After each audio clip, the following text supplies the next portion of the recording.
Ya, jadi mungkin proses pencarian supervisor ini bisa menjadi salah satu proses yang paling memakan waktu dan paling sulit ya dalam melamar beasiswa. Dan di kesempatan kali ini aku mau share beberapa tips dan cara-cara yang aku punya untuk menghubungi beberapa profesor yang aku pernah kontak untuk beberapa beasiswa yang aku pernah apply sebelumnya, yaitu Max, AAS, dan kawan-kawan. So, simak videonya sampai habis.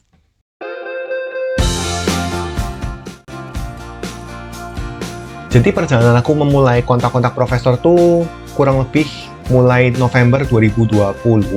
Waktu itu aku berada di semester ketiga S2 aku, dan aku akan lulus tahun depan. Nah, di saat itu tuh aku sudah ada niatan lanjut S3, oleh karena itu aku sudah mulai menyiapkan dokumen-dokumen pendaftaran, dan juga mulai menghubungi profesor-profesor yang sekiranya bisa jadi supervisor aku. Kayak gitu. Apalagi untuk beasiswa yang mau aku lamar waktu itu, pertama kali pikiran aku adalah Max, terutama jalur university to university. Jadi Max ada dua ya, yang G2G, yang jalur kedutaan, dan yang U2U, atau yang langsung diseleksi sama univnya. Univnya seleksi, kemudian merekomendasikan ke pemerintah Jepang, dan kalian akan dapat dari univnya langsung, kayak gitu. Nah, bukanya ini lebih awal, jadi dia ini bisa buka mulai bulan November, Desember, Januari bahkan. Sedangkan yang Max G2G ini bukanya sekitar tengah tahun, kayak gitu. Nah, pengumumannya juga lebih cepat, jadi maka dari itu aku maunya Max yang U2U. Dengan segala macam cara, aku mencari beberapa profesor yang ada di Jepang, dan aku mengelis beberapa nama yang sekiranya tuh cukup menarik buat aku. Jadi mengelis beberapa universitasnya dulu, yang sekiranya punya program studi Food Science and Technology. Waktu itu aku kan studi S2-nya Food Science and Technology. Jadi aku list beberapa univ di Jepang yang punya program studi itu. Habis gitu aku pergi ke website univnya, dan cari apakah ada profesor yang kira-kira bidang penelitian ini sesuai dengan bidang penelitian aku. Kayak gitu sih. Jadi cari univnya dulu, habis itu cari researcher yang ada di univ itu, habis itu lihat baik-baik, kira-kira researcher itu meneliti tentang apa. Jadi biar kalian tahu dengan detail.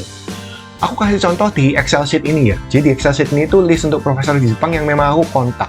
Kayak gitu. Jadi ini list profesor aku yang di Jepang yang pernah aku kontak sih. Jadi kurang lebih yang merah ini artinya adalah aku nggak lanjutkan proses pendaftaran di situ. Kemudian yang oranye ini artinya adalah mereka tidak bisa menerima untuk tahun ini. Kemudian yang ini dua aku nggak sempat kirim karena aku sudah dibalas oleh dua profesor dan jawabannya cukup positif, kayak gitu sih. Jadi pertama-tama aku memang cari univnya dulu. Habis itu aku tulis di sini nama profesornya siapa juga, mereka researchnya di bidang apa, supaya aku bisa sedikit memodifikasi research plan aku. Dan juga aku kasih emailnya di sini supaya aku mudah untuk aksesnya. Dan juga aku tulis websitenya, linknya tuh gimana sih, dari mana aku dapat email itu, kayak gitu. Sebenarnya untuk mencari email profesor itu cukup mudah di Jepang. Jadi aku kasih contoh salah satunya, misalkan kayak ini.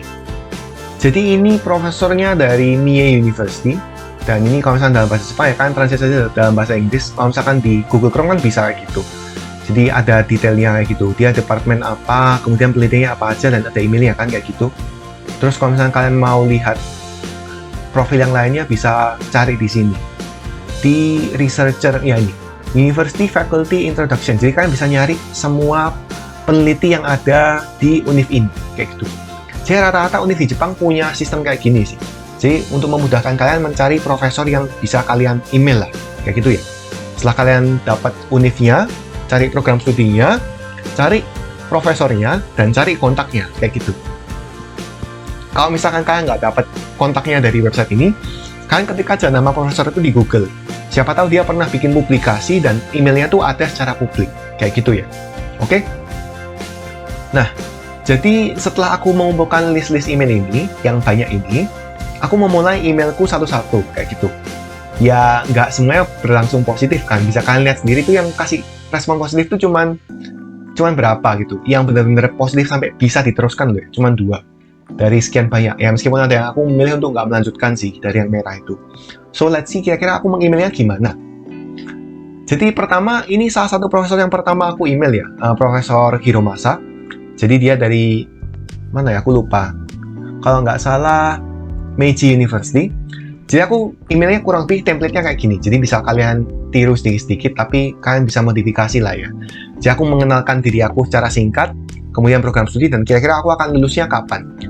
Kayak gitu, dan aku ingin menanyakan tentang peluang atau apakah dia ini kira-kira membuka atau apakah dia ini bersedia untuk menjadi supervisor mahasiswa S3 yang akan datang, kayak gitu. Maka dari itu kalimat aku kan I would like to inquire, aku mau bertanya apakah kamu masih bisa menerima mahasiswa S3. Jadi aku bahkan tidak sebut sama sekali tentang beasiswa. Jadi ini kuncinya ya, kan nggak perlu sebut-sebut tentang beasiswa. Kalian tuh ingin mendapatkan beasiswa ini dan kalian tuh minta dibantu sama profesor itu. Itu sebuah tabu sih. Jadi biarkan kalian tuh menunjukkan interest kalian dulu ke profesornya. Kemudian nanti profesornya nanti bisa membantu mengarahkan kalian. Oh ya, kira-kira kalian tuh bagusnya mengapply menggunakan beasiswa ini, kayak gitu. Itu pasti kok. Okay. Kemudian di sini aku menjelaskan secara singkat dalam satu paragraf kira-kira apa saja yang aku buat, dan aku menjelaskan dalam satu paragraf lagi apa sih yang aku expect di departemennya dia. Kemudian aku juga menutup dengan melampirkan CV research plan aku, dan juga ya aku mengatakan ini tuh bisa dimodifikasi kayak gitu. Tentu saja. Dan aku memberikan sedikit apresiasi, dan aku kasih copy yang profesional. Jadi nama aku, departemen aku, dan nomor telepon aku. Research plan ini nanti bisa jadi bahasan untuk video lainnya ya kayak gitu. Karena ini aku modifikasi untuk setiap profesor yang aku email, tapi modifikasinya tuh cuma sedikit aja. Kira-kira untuk memastikan bahwa ini tuh sesuai selera dengan profesornya kayak gitu lah. CV-nya ya umum-umum aja sih. Oke, jadi gimana jawabannya? Apakah dijawab? No picture hoax kan? Jadi dijawab. Kurang lebih kayak gini jawabannya dari Profesor Hiromasa. Jadi dia ya bilang kalau misalkan memang studinya menarik dan dia bersedia untuk menjadi supervisor PhD aku, asal aku lolos dulu ujian masuknya dari Meiji University. Aku sudah lihat ini memang prosesnya nggak terlalu sulit, cuman cukup memakan waktu, makanya aku waktu itu skip aja. Jadi tidak aku teruskan, meskipun ini cukup positif ya. Aku jawab terima kasih, pastinya harus dijawab terima kasih kayak gitu. Oke? Jadi ini pengalaman pertama. Kemudian pengalaman kedua, ini Profesor Mitsuru Tanaka dari Kyushu University. Kurang lebih formatnya sama, bisa kalian lihat kan? Dan ini tuh dapat jawaban juga, meskipun jawabannya tuh ya kurang positif. Dia bilang, unfortunately, the number of students in our lab is already full. Jadi labnya tuh sudah penuh gitu, nggak bisa terima orang baru lagi. Tapi dia ini dengan baik tuh memberikan rekomendasi ke kita, ke aku dan ke orang-orang yang meng-email dia lah kayak gitu. Kurang lebih ini kalau misalnya kamu mau apply untuk PhD, untuk S3, dia ini merekomendasikan untuk apply beasiswa Max. Nah, jadi bisa kalian lihat di sini. Kalau misalnya kalian memang menunjukkan itikat baik ya, menunjukkan interest yang benar-benar tulus, menunjukkan interest kalian ke profesor tuh tanpa mention tentang scholarship-nya, ya memang ada baiknya. Kalian bisa mention tentang scholarship-nya, itu nggak ada salahnya. Tapi di sini tuh, gimana ya, profesor Jepang itu kan terkenal lebih sensitif ya daripada profesor lainnya. Jadi aku nggak mau terkesan seolah-olah aku mau mengincar itu dulu. Sedangkan mereka ini cuma batu loncatan aku nggak mau menekankan itu, makanya aku tuh nggak terlalu highlight scholarship-nya apa untuk profesor yang Jepang tuh ya, kayak gitu. Karena kesensitifannya mereka.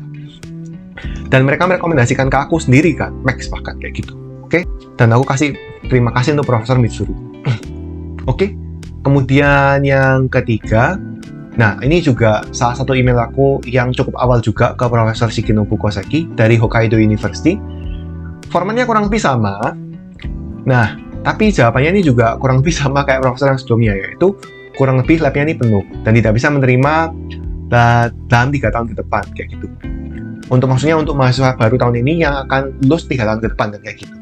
Dan kalau misalnya kalian lihat nih jawabannya cukup cepat ya rata-rata. Jadi aku kirimnya tanggal 18 November, dia jawabnya sore itu. Nah, jadi aku percaya kalau misalkan kalian mau meng-email profesor tuh, kalau misalkan kalian nggak dijawab dalam waktu 2-3 hari, atau 1 minggu lah, kalau misalkan kalian rela menunggu tuh 1 minggu maksimal bang. Ya berarti kalian move on, karena mungkin lamaran kalian tidak terlalu menarik bagi profesor itu. Kayak gitu ya. Kalian bisa lanjutkan ke email dengan profesor lainnya. Dan yang terakhir untuk profesor dari Jepang, satu lagi yang memang memberikan respon positif, yaitu Profesor Naoshi Kondo dari Kyoto University, dan beliau menanggapi dengan cukup antusias ya. Jadi beliau ingin aku mengirimkan transkrip dan juga TOEFL atau IELTS score. Jadi ini sebuah kesalahan aku juga sih waktu itu. Aku tuh nggak menginclude langsung skor IELTS atau TOEFL aku kayak gitu. Jadi buat kalian, mungkin kalau misalnya kalian bisa include juga transkrip dan IELTS atau TOEFL kalian tuh jadi hal yang positif, oke? Karena untuk S3 tuh pasti dipertimbangkan. Dan beliau juga merefer ke salah satu profesor lainnya. Jadi di sini ada Profesor Ogawa. Nah, ini mungkin semacam kayak co-supervisor atau anggota labnya dia yang lain kayak gitu. Jadi kayak ya mereka ada kerjasama sendiri lah pasti dia di labnya mereka.